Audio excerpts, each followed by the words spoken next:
Good morning, welcome to Chemzone chemistry classes. I hope आप लोगों को हमारे वीडियोस बहुत पसंद आए होंगे और इसी प्रकार से हमारे वीडियो को वॉच करने के लिए आप हमारे यूट्यूब चैनल को सब्सक्राइब कीजिए और अपने फ्रेंड के साथ शेयर कीजिए।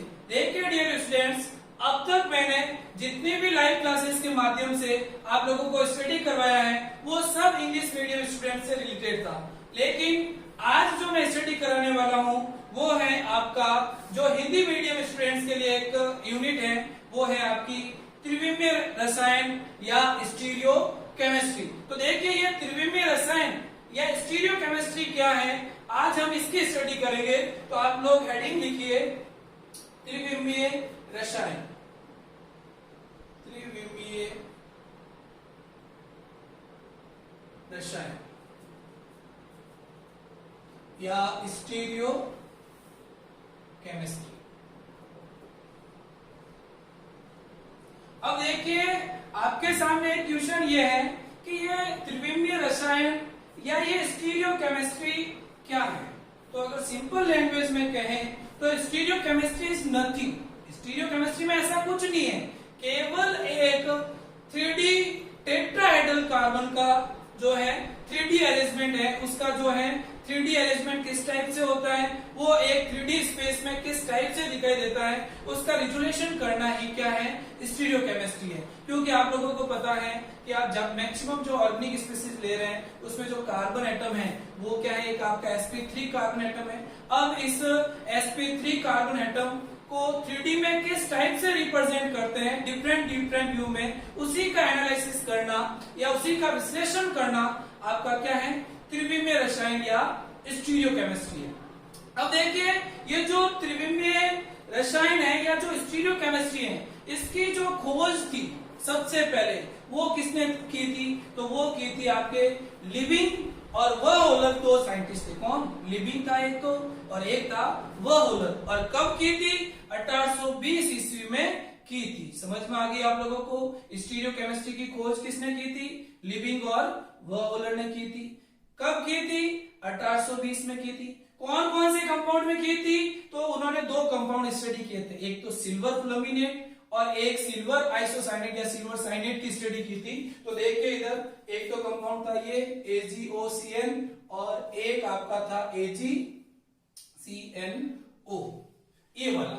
तो इन दोनों कंपाउंड में उन लोगों ने जो है स्टीरियो केमिस्ट्री की क्या की थी, स्टडी की थी।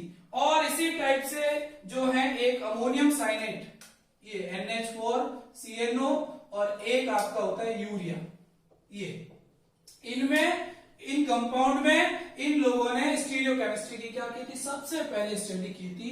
और जो करने वाले जो साइंटिस्ट थे वो कौन थे? लिविंग और वॉलर थे। और कब की थी? 1820 में की थी। ये तो जनरल बातें हुई कि स्टीरियो केमिस्ट्री क्या होती है, इनकी खोज किसने की थी, कब की थी, कौन से कंपाउंड में की थी, इससे तो ज्यादा कुछ है नहीं। लेकिन मेन जो अपना यहाँ फोकस रहेगा वो है आपका समावयवता या आइसोमेरिज्म के बारे में। तो ये समावयवता या आइसोमेरिज्म क्या होती है, तो देखिए इधर हम बात करते हैं समावयवता या आइसोमेरिज्म की। तो देखिए इधर सबसे पहले हम जो बात करेंगे समावयवता या फिर आपकी जो है आइसोमेरिज्म। अब देखिए ये समावयवता या आइसोमेरिज्म क्या होती है, तो सबसे पहले इसकी परिभाषा की बात करें। क्या करें? इसकी परिभाषा की बात करें तो क्या कहते हैं? दो या दो से अधिक यौगिक। देखिए सुनिए क्या कहा मैंने, दो या दो से अधिक यौगिक जिनके अणुसूत्र व अणुभार तो समान हो, लेकिन भौतिक व रासायनिक गुणधर्म क्या हो, भिन्न भिन्न हो, तो ऐसे यौगिकों को क्या कहते हो? समावयव। और इस परिघटना को क्या कहते हैं? समावयवता। तो देखिए मैंने क्या कहा कि 2 and more than 2 compound having same molecular formula, same molecular weight, but different physical and chemical properties.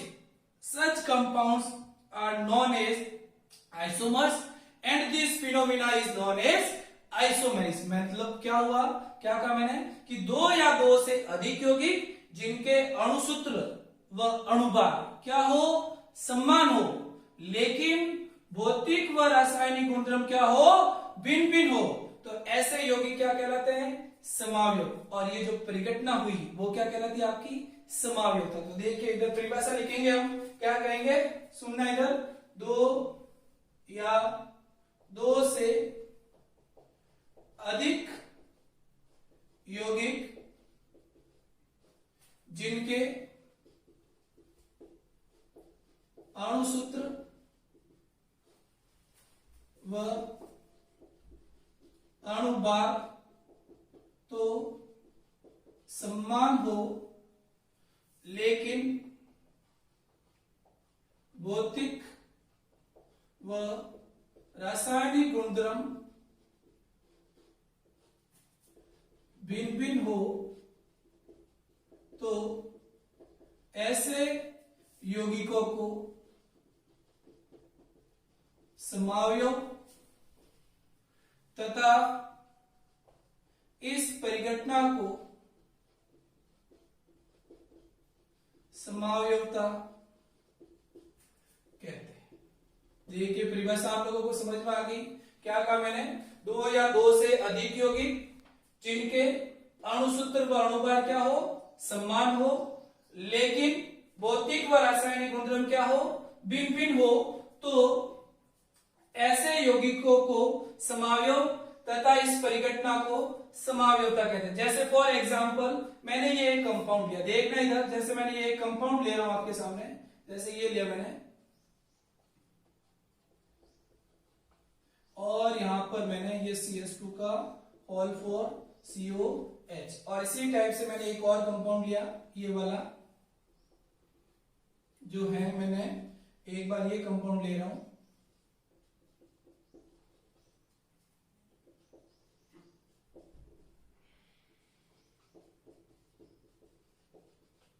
देखिए ये मैंने दो कंपाउंड लिए आपके सामने, देखना इधर, ये दो कंपाउंड लिए, और मैं आपको पूछ रहा हूं कि ये दोनों कंपाउंड आपस में समावयव होंगे या नहीं होंगे, ये समावयवता प्रदर्शित करेंगे या नहीं करेंगे, मतलब ये आइसोमर है या नहीं है। तो देखिए आइसोमेरिज्म या समावयवता के लिए जो मैंने डेफिनेशन दी है वो क्या है कि दो या दो से अधिक यौगिक जिनके अणुसूत्र व अणुभार क्या हो, समान हो। सुनना इधर कि दो या दो से अधिक यौगिक जिनके अणुसूत्र व अणुभार समान हो, तो वह यौगिक आपस में क्या होंगे, आपके समावयव होंगे। तो देखिए इधर देखो, चेक करो कि इन दोनों के अणुसूत्र व अणुभार समान है या नहीं है। तो देखिए यहाँ CH3 है, यहाँ भी CH3 है, H है, H है, देखिए कार्बन कार्बन है, यहाँ भी कार्बन कार्बन डबल बॉन्ड है, यहाँ CH3, यहाँ भी CH3, यहाँ CH2, यहाँ भी CH2, लेकिन देखिए इधर यहाँ CH2 की 4 यूनिट है और यहाँ CH2 की 5 यूनिट है। बाकी यहाँ भी COH है, यहाँ भी COH है, लेकिन यहाँ CH2 की कितनी यूनिट है, 4, और यहाँ कितनी, 5। दैट मीन्स यहाँ एक CH2 यूनिट ज्यादा है। तो इसका मीनिंग क्या हुआ कि इन दोनों यौगिकों में अणुसूत्र व अणुभार समान नहीं है, और जिन यौगिकों में अणुसूत्र व अणुभार समान नहीं होंगे वह यौगिक कभी भी आपके समावयवता प्रदर्शित नहीं करेंगे, वो कभी भी आपस में समावयव नहीं होंगे। समझ में आ गया आप लोगों को? तो आप क्या कहोगे कि ये दोनों यौगिक कभी भी आपस में समावयवता प्रदर्शित नहीं करेंगे, ये दोनों यौगिक कभी भी आपस में समावयव नहीं हो सकते। और कोई पूछे ऐसा क्यों, तो आप क्या कहोगे कि इन दोनों यौगिकों के अणुसूत्र व अणुभार क्या है, भिन्न भिन्न है, और जिन यौगिकों के अणुसूत्र व अणुभार भिन्न भिन्न होते हैं वह यौगिक कभी भी आपके समावयव नहीं होंगे और ना ही वो समावयवता प्रदर्शित कर सकते, क्योंकि यही आपकी क्या है, डेफिनेशन है। समझ में आ गई आप लोगों को समावयवता क्या होती है, सब लोगों को अच्छे से?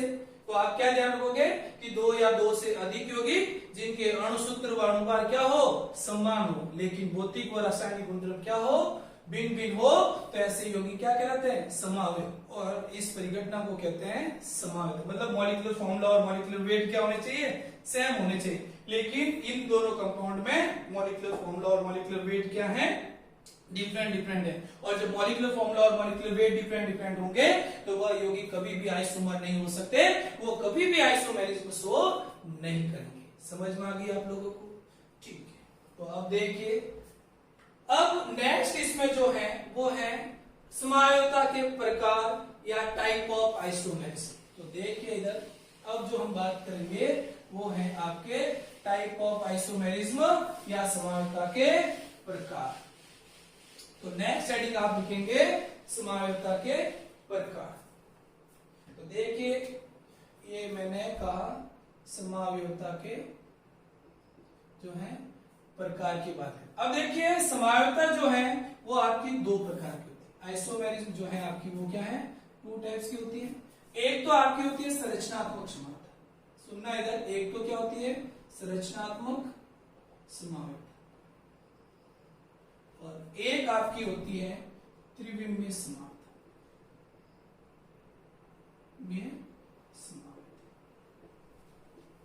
देखिए इधर क्या कहा मैंने कि ये जो आपकी जो आइसोमेरिज्म है वो कितने कैटेगरी में क्लासिफाइड किया गया है, टू कैटेगरीज में। एक तो आपकी स्ट्रक्चरल आइसोमेरिज्म और एक आपकी है स्टीरियो आइसोमेरिज्म, मतलब एक तो संरचनात्मक समायोता और एक आपकी त्रिविमीय समायोता। अब इस संरचनात्मक समायोता को भी फर्दर क्लासिफाइड किया गया है और उसमें जो है क्लासिफिकेशन वो इस प्रकार से है। देखिए एक तो आपकी होती है श्रृंखला समायोता, एक तो आपकी क्या होती है श्रृंखला समायोता या चेन आइसोमेरिज्म जिसे कहते हैं। एक आपका होता है स्थिति समायोता, स्थिति समायोता या इसे कहते हैं पोजिशनल आइसोमेरिज्म। एक आपकी जो होती है वो होती है क्रियात्मक समूह समायोता, क्रियात्मक समूह समायोता जिसे हम कहते हैं फंक्शनल ग्रुप आइसोमेरिज्म। एक आपकी होती है चलाव्यता जिसे आप लोग कहते हो टोटोमेरिज्म। एक आपकी होती है मध्याव्यता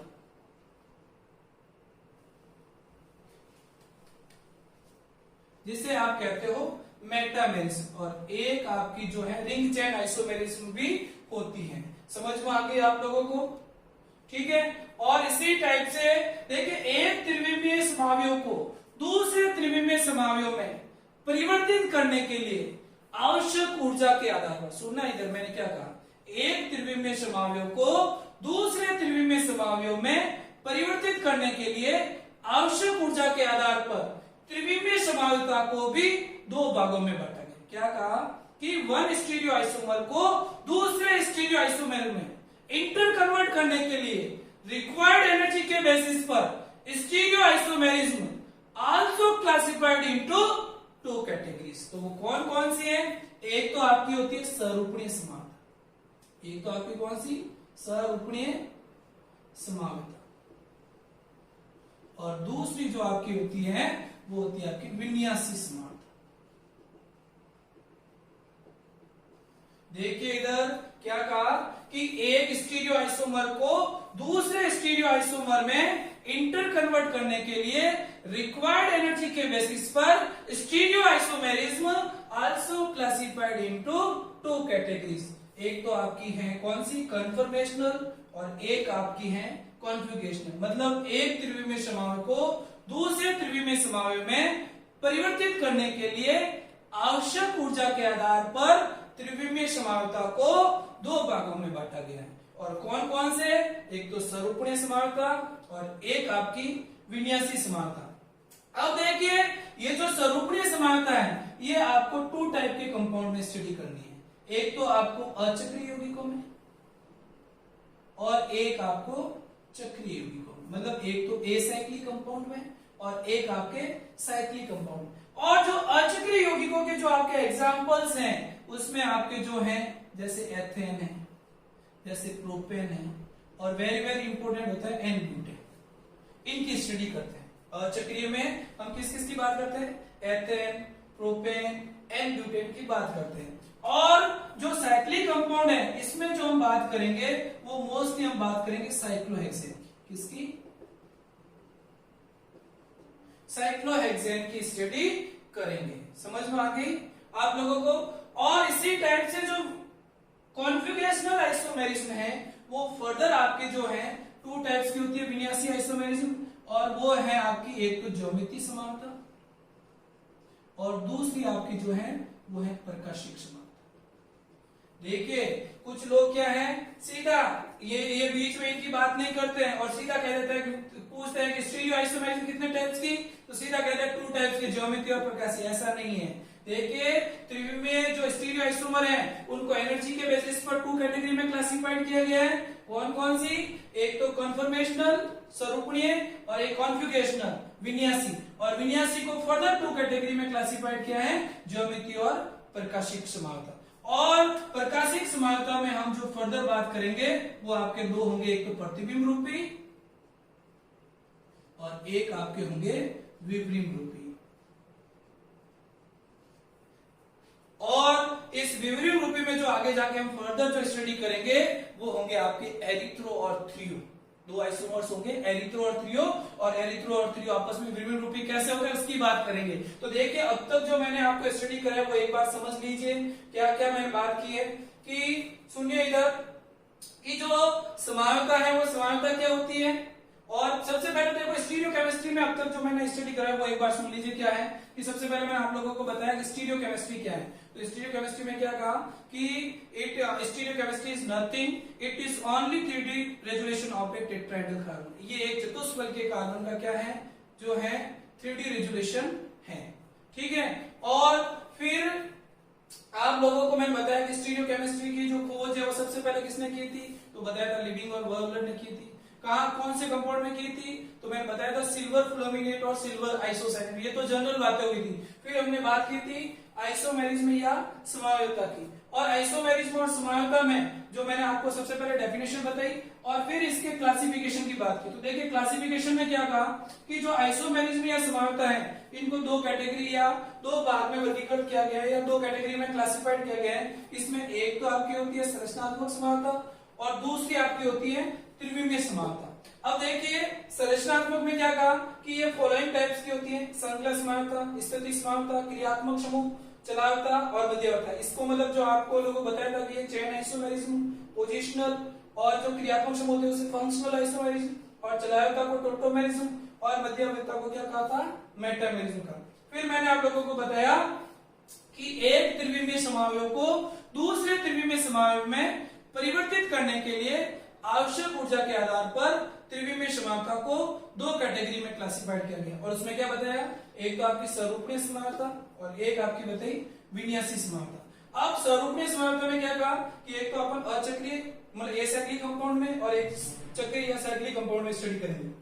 अचक्रीय के जो एग्जांपल है वो कौन कौन है, एथेन, प्रोपेन और एन-ब्यूटेन है, और चक्रीय साइक्लिक के जो एग्जांपल है वो कौन है, साइक्लोहेक्सेन है आपके। और विन्यासी समावयवता में मैंने कहा कि ये वापस 2 कैटेगरी में क्लासिफाइड की गई, एक तो ज्योमेट्री और एक प्रकाशिक, मतलब एक तो ज्योमेट्रिकल और एक ऑप्टिकल।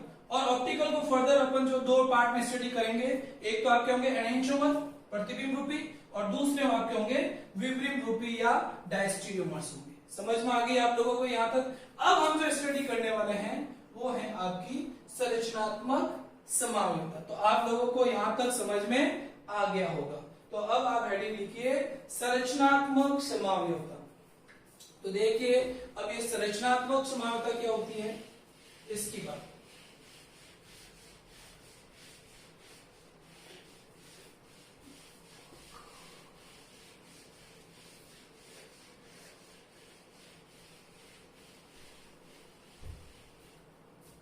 अब देखिए संरचनात्मक समावयवता की बात करें, हेडिंग लिखोगे आप संरचनात्मक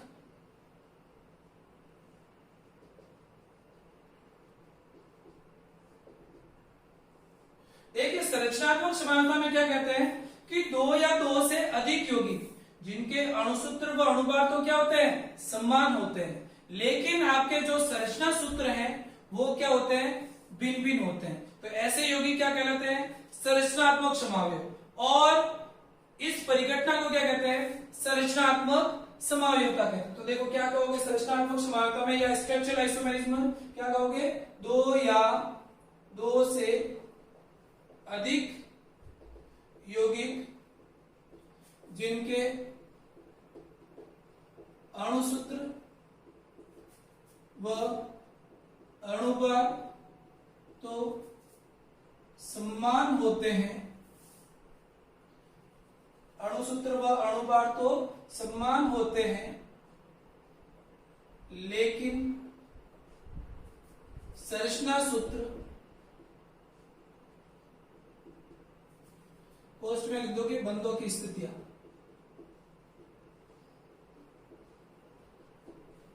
संरचना सूत्र भिन्न भिन्न होते हैं, ऐसे यौगिकों को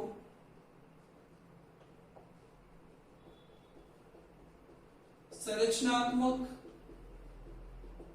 समावयव तथा इस परिघटना को संरचनात्मक समावयवता कहते हैं।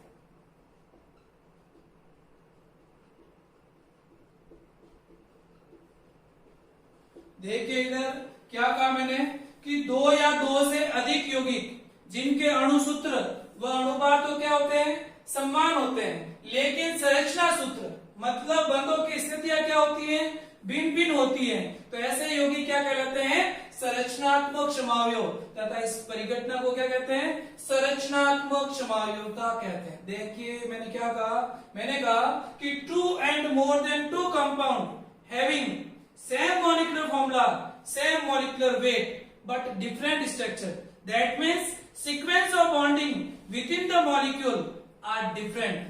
Such compounds are known as structural isomers, and this phenomena is known as structural isomerism. देखिए मैंने क्या कहा कि दो या दो से अधिक यौगिक जिनके अणुसूत्र व अणुभार क्या हो, जो है समान हो, लेकिन संरचना सूत्र क्या हो, भिन्न भिन्न हो, तो ऐसे यौगिक क्या कहलाते हैं, संरचनात्मक समावयव। और इस परिघटना को क्या कहते हैं, संरचनात्मक समावयवता कहते हैं। और फिर मैंने आप लोगों को बताया था कि संरचनात्मक समावयवता है उसको क्लासिफाइड किया था आपको chain isomerism, positional isomerism, functional group isomerism, tautomerism, metamerism और रिंग चेन आइसोमेरिज्म। तो इनको अपन अब स्टडी करने वाले हैं। तो अगला हेडिंग आप लिखिए जो है वो है आपका चेन आइसोमेरिज्म या श्रृंखला समावयवता।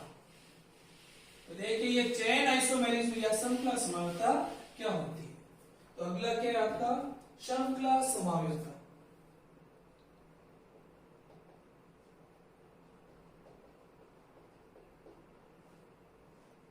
अब देखो श्रृंखला समावयवता या चेन आइसोमेरिज्म का मीनिंग ये है कि ऐसे समावयव जिनके अणुसूत्र व अणुभार तो समान होंगे, लेकिन कार्बन चेन में क्या हो जाएगा, चेंज हो जाएगा, उनकी कार्बन श्रृंखला में क्या हो जाएगा, परिवर्तन हो जाएगा।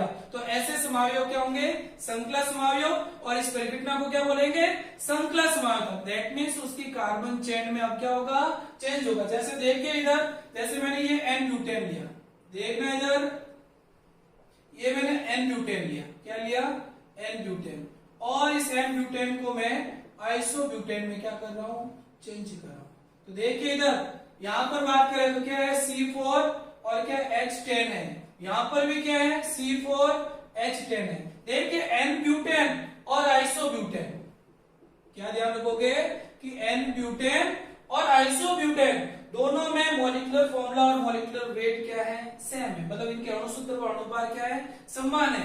लेकिन यहाँ जो कार्बन चेन है वो आपकी कौन है, 4 कार्बन की है, और यहाँ जो कार्बन चेन है वो आपकी कितने की है, 3 कार्बन की है, 3 कार्बन की है। तो इसका मीनिंग ये हुआ कि इनकी कार्बन चेन में क्या हो गया, परिवर्तन हो गया, और कार्बन चेन में परिवर्तन हो गए तो ये आपस में क्या हुए, चेन आइसोमर या श्रृंखला समावयव हुए, और ये आपस में श्रृंखला समावयवता को क्या करेंगे, प्रदर्शित करेंगे, चेन आइसोमेरिज्म क्या करेंगे, शो करेंगे। तो अगर तुम्हें कोई पूछे कि एन ब्यूटेन का जो आइसोमर चेन आइसोमर है वो कौन होगा, तो आप क्या बताओगे, आइसोब्यूटेन होगा। समझ में आ गया आप लोग।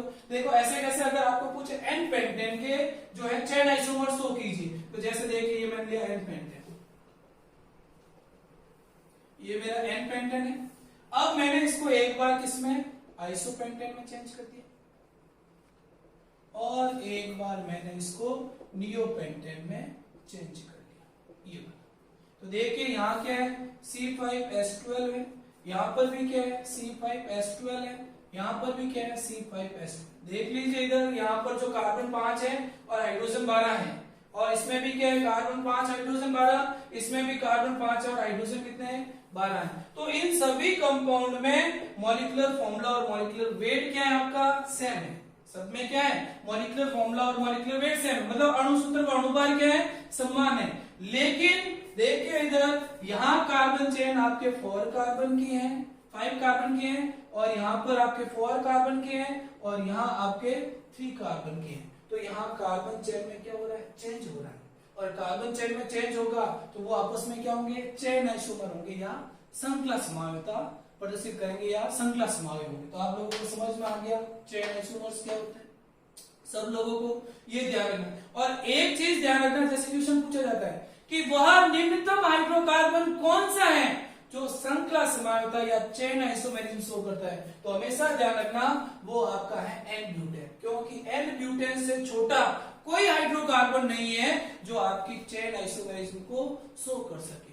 तो ये बहुत सारे एग्जाम में पूछा हुआ क्वेश्चन है कि उस हाइड्रोकार्बन, उस निम्नतम हाइड्रोकार्बन का नाम बताइए जो आपके जो है श्रृंखला समावेता या चेन आइसोमेरिज्म शो करता है। तो उसका आंसर क्या होगा, एन ब्यूटेन। अब देखो अगर तुम्हें कहे प्रोपेन में, तो प्रोपेन में आपके चेन आइसोमेरिज्म नहीं होगी। देखिए इधर प्रोपेन क्या होता है, 3 कार्बन, और 3 कार्बन वाली चेन में आप चेंज नहीं कर सकते, तो दैट मींस इसका चेन आइसोमर या श्रृंखला समावेश प्रदर्शित नहीं होगा। इसका मीनिंग ये हुआ कि ये कभी भी श्रृंखला समावेश प्रदर्शित नहीं करेगा। तो आपको श्रृंखला समावेश समझ में आ गई क्या, सबको समझ में आ गई। श्रृंखला समावेश में क्या होगा, कार्बन श्रृंखला में परिवर्तन होगा। अब देखिए नेक्स्ट जो आपकी समानता आती है वो है आपकी स्थिति समानता। तो अब देखिए स्थिति समानता क्या होती है या पोजिशनल आइसोमेरिज्म क्या है। तो आप नेक्स्ट हेडिंग क्या लिखोगे, स्थिति समानता या पोजिशनल आइसोमेरिज्म। स्थिति समाव्यता या फिर आप क्या कहोगे, पोजिशनल आइसोमेरिज्म। अब देखिए ये पोजिशनल आइसोमेरिज्म या स्थिति समाव्यता क्या होती है, तो ध्यान रखना इस मतलब इसमें क्या होगा कि दो समावयवों में क्या होगा, जो भी क्रियात्मक समूह या फिर आपका डबल बॉन्ड या ट्रिपल बॉन्ड या कोई प्रतिस्थापित समूह है वो अपनी क्या करेगा, पोजीशन चेंज करेगा। तो क्या कहोगे कि इस प्रकार की समावयवता में कोई भी क्रियात्मक समूह, डबल बॉन्ड, ट्रिपल बॉन्ड या प्रतिस्थापित समूह अपनी स्थिति को या पोजीशन को क्या कर लेता है, चेंज कर लेता है। क्या समझना, क्या ध्यान रखना है कि ऐसी आइसोमेरिज्म में कोई भी डबल बॉन्ड है, ट्रिपल बॉन्ड है, फंक्शनल ग्रुप है या कोई सब्स्टिट्यूएंट है, वो अपनी पोजीशन को क्या कर लेगा, चेंज कर लेगा, और उनके मॉलिक्यूलर फॉर्मूला और मॉलिक्यूलर वेट क्या रहेंगे, सेम रहेंगे। तो देखिए एग्जांपल है, जैसे मैंने ये लिया, देखिए एक बार मैंने लिया 1 प्रोपेनॉल, ठीक है, और एक बार मैंने ये लिया 2 प्रोपेनॉल। अब देखिए यहां बात करें पहले मॉलिक्यूलर फॉर्मूला और मॉलिक्यूलर वेट की, तो देखिए यहाँ कार्बन कितने हैं, 3 है। हाइड्रोजन की बात करें तो 3 4 7 और 1 8, तो HC3H8O है, और इसका भी मॉलिक्यूलर फॉर्मूला क्या है, C3H8O है। तो देखिए दोनों का मॉलिक्यूलर फॉर्मूला और मॉलिक्यूलर वेट दोनों का क्या है, सेम है। लेकिन यहां जो है, यहां पर OH कौन सी, 1 पोजीशन पे, देखना इधर ये 1 2 3, यहाँ OH कौन सी पोजीशन पे है, 1 पोजीशन पर है, और यहाँ पर जो OH है आपका वो कौन सी, 2 पोजीशन पे है। तो देखिए दोनों का मॉलिक्यूलर फॉर्मूला और मॉलिक्यूलर वेट सेम है, लेकिन इस फंक्शनल ग्रुप ने अपनी पोजीशन क्या कर ली, चेंज कर ली। और जब कोई ऐसे आइसोमर्स दिए हुए हो जिसमें कोई भी फंक्शनल ग्रुप अपनी पोजीशन को चेंज करे, तो वो आपस में क्या होते हैं, पोजिशनल आइसोमर या आपके जो होते हैं स्थिति समावयव होते हैं, और इस परिघटना को हम कहते हैं स्थिति समानता। इसी टाइप से देखिए एक एग्जांपल में और लूं, जैसे मैंने ये लिया, ये मैंने 1 ब्यूटीन लिया, क्या लिया, 1 ब्यूटीन, और इसको मैंने कन्वर्ट कर लिया 2 ब्यूटीन।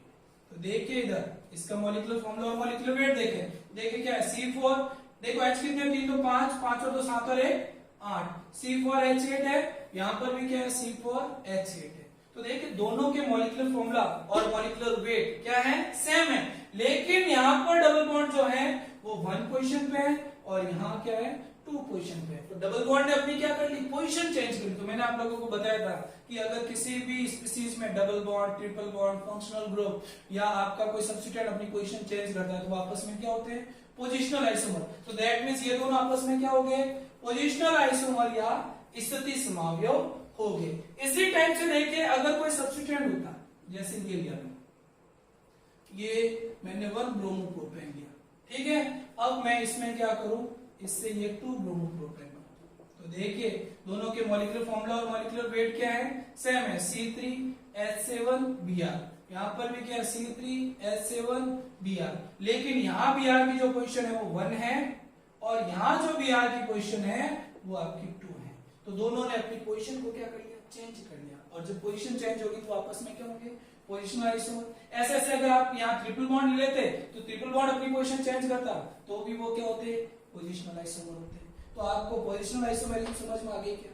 पोजिशनल आइसोमर में क्या, आइसोमेरिज्म में क्या होगा कि दो आइसोमर्स जो है, कोई भी स्पीशीज में जो दो आइसोमर्स होंगे उनमें कोई भी functional group, double bond, triple bond या किसी सब्स्टिट्यूएंट की पोजीशन क्या हो जाएगी, चेंज हो जाएगी। उसकी स्थिति में क्या हो जाएगा, परिवर्तन हो जाएगा। तो वो आपस में क्या होंगे, स्थिति समावयव होंगे और इस परिघटना को क्या कहेंगे, स्थिति समानता। तो आपको स्थिति समानता समझ में आ गई।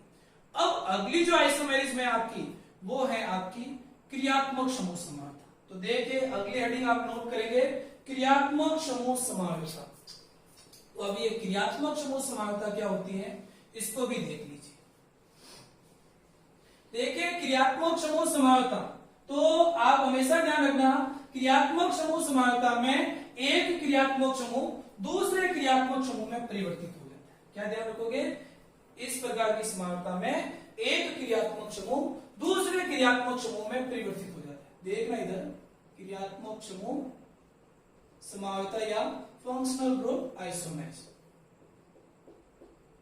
देखिए इधर भाई, क्रियात्मक समूह समानता में क्या कहोगे कि इस प्रकार की समानता या इस प्रकार के आइसोमेरिज्म में मॉलिक्यूलर फॉर्मूला और मॉलिक्यूलर वेट तो सेम होते हैं, अणु सूत्र व अणुभार तो क्या होते हैं, समान होते हैं, लेकिन दो क्रियात्मक समूह एक दूसरे में क्या हो जाते हैं, अंतर परिवर्तित हो जाते हैं। जैसे एग्जांपल लें अपन, तो बात करें एल्कोहल व इत्र की, इसकी बात करें एल्कोहल व इत्र, ये दोनों जो आपस में जो है क्रियात्मक समूह समानता प्रदर्शित करते हैं। अब देखिए कैसे, तो देखना इधर, जैसे ये मैंने एल्कोहल लिया, यहाँ क्या C2H6O है, इसका मॉलिक्यूलर फॉर्मूला और मॉलिक्यूलर वेट। अब इसको मैंने इथर में चेंज कर दिया, ये तो यहाँ पर भी क्या C2H6O है। देखिए इधर, इसमें भी C2H6O, इसमें भी C2H6O, मतलब दोनों के मॉलिक्यूलर फॉर्मूला और मॉलिक्यूलर वेट क्या है, सेम है, लेकिन यहाँ जो फंक्शनल ग्रुप है वो कौन है, OH, एल्कोहल है, और यहाँ कौन आगे, ऑक्सीजन कंटेनिंग कंपाउंड, मतलब इथर है। तो दोनों में अणु सूत्र व अणुभार तो क्या है, समान है, लेकिन दोनों में क्रियात्मक समूह या फंक्शनल ग्रुप क्या है, डिफरेंट। और आप लोगों को पता है कि अगर फंक्शनल ग्रुप डिफरेंट होंगे तो इनके भौतिक व रासायनिक गुणधर्म क्या होंगे, भिन्न होंगे। तो इसका मीनिंग ये क्या होगा, ये दोनों आपस में क्या होंगे, क्रियात्मक समूह समावयव, और क्रियात्मक समूह समावयव, और इनको संरचनात्मक समावयव भी बोल सकते हैं। और संरचनात्मक में कौन से है, ये क्रियात्मक समूह समावयव। क्रियात्मक समूह समावयव क्यों है, क्योंकि इन दोनों के अणु सूत्र व अणुभार तो समान है, लेकिन यहाँ क्रियात्मक समूह क्या है, भिन्न है, इनकी संरचना क्या है, भिन्न है, इसलिए ये क्या हो गया, आपस में क्रियात्मक समूह समावयव हो गए। इसी टाइप से देखिए आपका, जैसे एल्डिहाइड और कीटोन, ये देखना अगला जो एग्जांपल है आपका वो है एल्डिहाइड व कीटोन। तो देखिए ये मैंने एल्डिहाइड लिया, ये मैंने क्या लिया, एल्डिहाइड। इस एल्डिहाइड को मैं क्या कर रहा हूं, कीटोन में चेंज कर रहा हूं। ये अब देखिए यहां बात करें तो क्या है, C3H6O, और यहां पर भी क्या है, C3H6O। देखिए इधर इन दोनों एग्जांपल में अणु सूत्र व अणुभार दोनों में क्या है, सेम है, मॉलिक्यूलर फॉर्मूला और मॉलिक्यूलर वेट क्या है, सेम, लेकिन यहाँ फंक्शनल ग्रुप कौन है, एल्डिहाइड, और यहाँ फंक्शनल ग्रुप कौन है, कीटोन। तो दोनों के मॉलिक्यूलर फॉर्मूला और मॉलिक्यूलर वेट सेम, लेकिन यहाँ फंक्शनल ग्रुप क्या है, डिफरेंट है। तो ये क्या हो गए, तुम्हारे फंक्शनल ग्रुप आइसोमर हो गए, और ये क्रियात्मक समूह समावयव है आपके, और ये क्या है, संरचनात्मक समावयव भी है। और संरचनात्मक में कौन से, क्रियात्मक समूह समावयव। और क्रियात्मक समूह समावयव क्यों है, क्योंकि इन दोनों के अणु सूत्र व अणुभार तो सेम है, लेकिन यहाँ क्रियात्मक समूह या फंक्शनल ग्रुप क्या है, डिफरेंट है। अब देखिए इसी टाइप से बात करें तो आपका जो नेक्स्ट एग्जांपल है वो है कार्बोक्सिलिक अम्ल, कार्बोक्सिलिक अम्ल, और तुम्हारा दूसरा है एस्टर। ये कार्बोक्सिलिक अम्ल व एस्टर भी आपस में क्या होते हैं, क्रियात्मक समूह समावयव। देखिए कैसे, जैसे ये मैंने कार्बोक्सिलिक एसिड लिया, ये लिया मैंने कार्बोक्सिलिक एसिड, अब मैं इसको क्या करूं, एस्टर में चेंज करूं। देखना इधर, ये एस्टर बना दिया।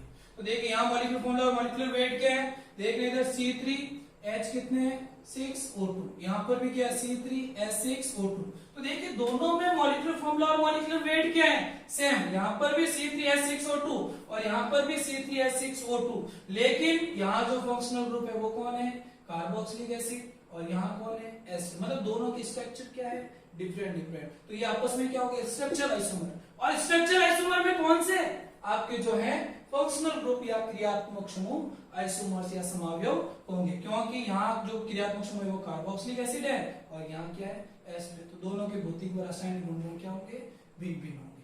समझ में आ गई आप लोगों को।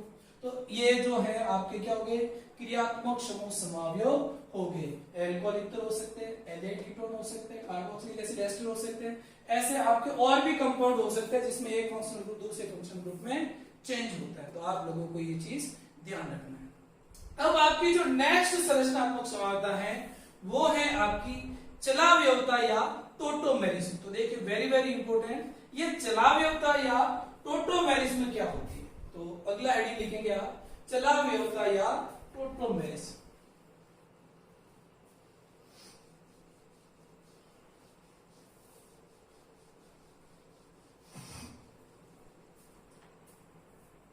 देखिए नेक्स्ट क्या लिखोगे चलावयवता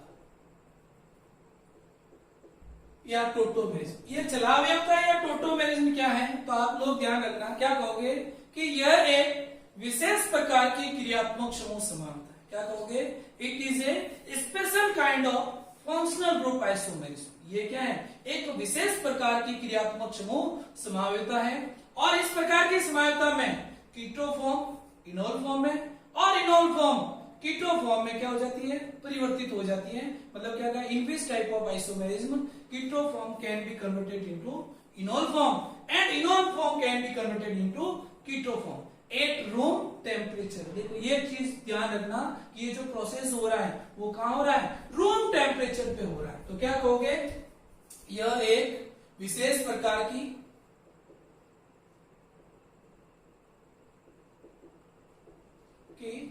क्रियात्मक समूह समावयवता है आइसोमेरिज्म है। क्या कहोगे it is a special kind of functional group isomerism. फिर क्या कहोगे कि इसमें जो है कीटो फॉर्म इनोल में और इनोल फॉर्म किसमें कीटो में चेंज हो जाती है। कीटो तो इनोल में और इनोल वापस किसमें कीटो में, और ये कहां होता है रूम टेम्परेचर पे होता है। और ऐसे समावयव को कभी भी सेपरेट आउट नहीं किया जा सकता, इनको कभी भी आप सेपरेट नहीं कर सकते हो। ये रूम टेम्परेचर पर एक दूसरे में क्या होते हैं इंटर कन्वर्ट होते हैं। समझ में आ गई, इनको कभी भी आप सेपरेट आउट नहीं कर सकते हो। समझ में आई, क्योंकि ये रूम टेम्परेचर पर एक दूसरे में इंटर कन्वर्ट हो रहे हैं, क्योंकि इनके इंटर कन्वर्जन के लिए रिक्वायर्ड एनर्जी क्या होती है बहुत कम होती है, जो रूम टेम्परेचर पर इजीली अवेलेबल होती है बाय द मॉलिक्यूलर कोलिजन या आणविक टकराव के कारण। समझ में आ गई। तो देखो क्या कहोगे यहाँ ये जैसे कीटो फॉर्म है इस टाइप से होगा, इसमें ये कीटो फॉर्म, अब ये कीटो फॉर्म किसमें ये ऐसे ये किसमें चेंज हो जाएगी इनोल में। तो ये दोनों आपस में क्या हो गए कीटो इनोल आइसोमर हो गए या आपकी क्या होगी चलावयवता होगी। अब आपकी जो लास्ट टाइप की जो आइसोमेरिज्म है इसमें स्ट्रक्चर में वो है आपकी मेटामेरिज्म या मध्यावयवता। अब ये मेटामेरिज्म या मध्यावयवता क्या होती है, तो देखो ये भी ध्यान रखना इसमें क्या होगे कि ये एक विशेष प्रकार की क्या है स्थिति समावयवता है। It is a special kind of positional isomerism. Metamerism क्या होती है ये एक विशेष प्रकार की क्या है स्थिति समावयवता है, और ये उन कंपाउंड में होगी जिनमें फंक्शनल ग्रुप की क्या हो दो ओपन वैलेंसीज हो, क्या हो दो मुक्त संयोजकता हो, और दोनों ओपन वैलेंसीज पर क्या हो डिफरेंट डिफरेंट ग्रुप जुड़े हुए हो। देखो मेटामेरिज्म में क्या कहा कि ये एक विशेष प्रकार की क्या है स्थिति समानता है, मतलब ये एक विशेष प्रकार की क्या है पोजिशनल आइसोमेरिज्म है। और इसमें ऐसे फंक्शनल ग्रुप जिसमें दो ओपन वैलेंसीज पे क्या हो डिफरेंट ग्रुप जुड़े हुए हो, तो उनमें इस प्रकार की आइसोमेरिज्म होती है। तो देखिए इनके भी एग्जांपल ले लेते हैं, एक बार देख लेते हैं मेटामेरिज्म भी। तो आप लिख देना मेटामेरिज्म या मध्यावयवता। तो ये मेटामेरिज्म या मध्यावयवता क्या है,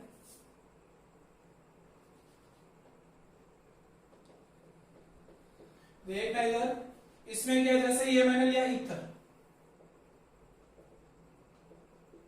अब देखिए ईथर में क्या है इधर का ग्रुप और इधर का ग्रुप, दोनों तरफ क्या है, ओपन वैलेंसीज है और दोनों क्या डिफरेंट डिफरेंट है। तो क्या होगा कि इधर का CS2 क्या आ जाएगा, इधर आ जाएगा। तो देखना इधर, ये जैसे ये हो गया CS3 CS2 O CS2 CS। तो देखो दोनों के मॉलिक्यूलर फॉर्मूला और मॉलिक्यूलर वेट क्या है, सेम है, लेकिन इधर की एक CS2 यूनिट क्या आ गई, इधर आ गई। इसने अपनी पोजीशन क्या कर ली, चेंज कर ली। तो ये एक प्रकार की क्या होगी, पोजिशनल आइसोमेरिज्म होगी। और ऐसी आइसोमेरिज्म जो होती है वो क्या होती है आपकी, मेटामेरिज्म। अब ऐसी आइसोमेरिज्म और कहां हो सकती है, तो कीटोन में हो सकती है, एमीन में हो सकती है। तो कैसे होगी ये भी आपको ध्यान रखना। तो कीटोन में जैसे ये वाला देखना, ये कीटोन आ जाए ये वाला, और इसमें भी क्या हो जाए CS3 CS2 C double bond O CS2 and CS3। देखिए दोनों का मॉलिक्यूलर फॉर्मूला और मॉलिक्यूलर वेट क्या है, सेम है। दो ओपन वैलेंसीज और इस इधर के ओपन वैलेंसीज में से एक ग्रुप क्या आ गया, इधर आ गया, इंटरचेंज हो गया। तो ये आपस में क्या हो गई, मेटामेरिज्म। आप लोगों को आइसोमेरिज्म समझ में आ गया। संरचनात्मक समानता क्या होती है, और उसमें संरचनात्मक समानता में आप लोगों को मैंने बताया श्रृंखला, स्थिति, क्रियात्मक, चलावता और मध्यावता। ये सब आपको क्या है अच्छे से आनी चाहिए। इसको अच्छे से नोट्स प्रिपेयर कर लेना और